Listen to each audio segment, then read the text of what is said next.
بڑا ہے. ٹھیک ہے. ایک بندہ ایک دن مجھے کہنے لگا کہ امام اعظم تو حضور ہیں صلی اللہ علیہ وسلم, بڑے امام حضور ہیں, امام اعظم, تم ابو حنیفہ کو کہتے ہو. میں نے کہا پھر مفتی اعظم بھی حضور ہیں, ریالوں کی وجہ سے سعودیہ کے بن باز کو مفتی اعظم بھی نہ کہو. کہتے ہیں مفتی اعظم کا معنی ادھر کے تمام مفتیان میں بڑا مفتی. میں نے کہا امام اعظم کا معنی صحابہ کے بعد اماموں میں بڑا امام.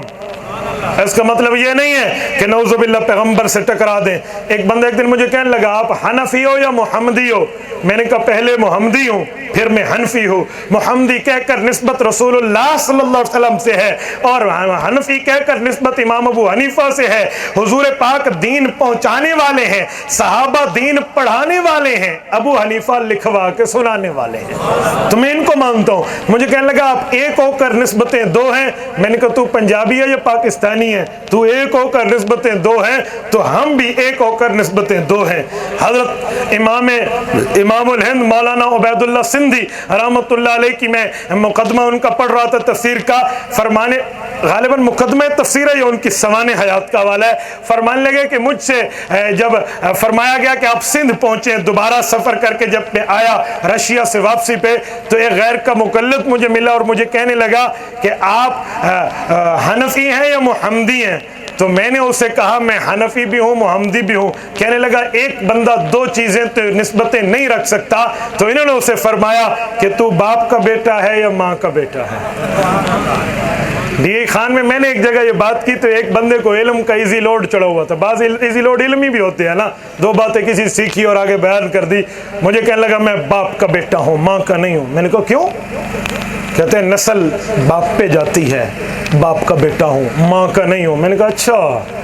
سورۃ طارق پارہ نمبر 30 اللہ فرماتے ہیں یخرج من بین الصلب والترائب, بچی کی پیدائش باپ کی ریڑھ کی ہڈی اور ماں کے سینے سے ملائے ہوئے نطفات سے مل کر ہوتی ہے.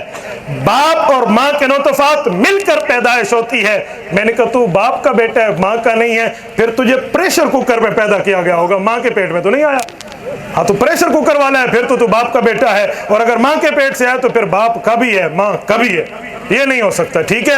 تو ہم حنفی اس لیے کہہ رہے ہیں کہ یہ مدرسہ اس شخصیت سے نسبت رکھتا ہے جو شاگرد صحابہ کرام کا ہے. ٹھیک ہے. کاش آپ نے وہ نام لکھ لیے ہوتے یا دل کی تختی پہ لکھ لیے ہوتے کہ یہ امام ابو حنیفہ ان صحابہ کرام سے پڑھے ہیں.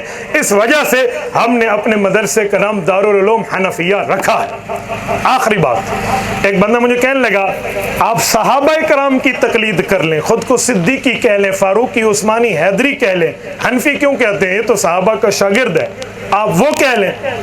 میں نے کہا بھائی اگر تجھے کوئی کہے کہ تو خود کو صدیقی نہ کہے محمد ہی کہہ لے, پھر تو کیا کرے گا؟ کہتے ہیں میں کہوں گا حضور پاک کی شاگرد صحابہ کی جماعت نے دین ہم تک پہنچایا ہے, اسی لیے ہم صدیقی, فاروقی, عثمانی اور حیدری ہیں.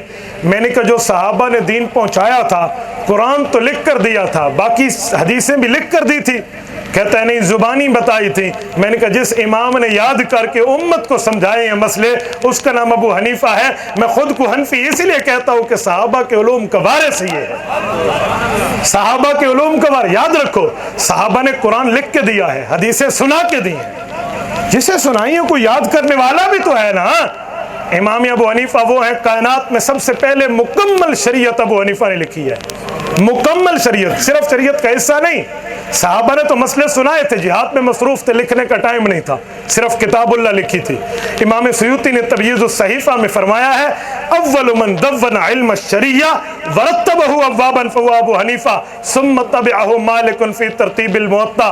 کا اس دھرتی پر سب سے پہلے جس نے مسئلہ لکھ کر امت کو مکمل دین کی شکل میں دیا ہے صحابہ کے بعد اس کا نام ابو حنیفہ ہے. اس کے بعد امام مالک نے موطا لکھی ہے. تو اس سے اندازہ لگا لیں کہ کس طرز پر اللہ رب العزت نے حضرت امام حنیفہ سے کام لیا. علماء عالم بنتے ہیں, آخری کتاب کون سی پڑھتے ہیں حدیث کی؟ کون سی؟ صحیح بخاری. صحیح بخاری شریف لکھنے والے کا نام امام بخاری ہے. امام بخاری رحمۃ اللہ علیہ امام ابو حنیفہ کے شاگردوں کے شاگرد ہیں. آپ صحیح بخاری کھولیے, امام بخاری کے ایک استاد کا نام حمیدی ہے. اس حمیدی کا اصل نام عبداللہ بن زبیر ہے.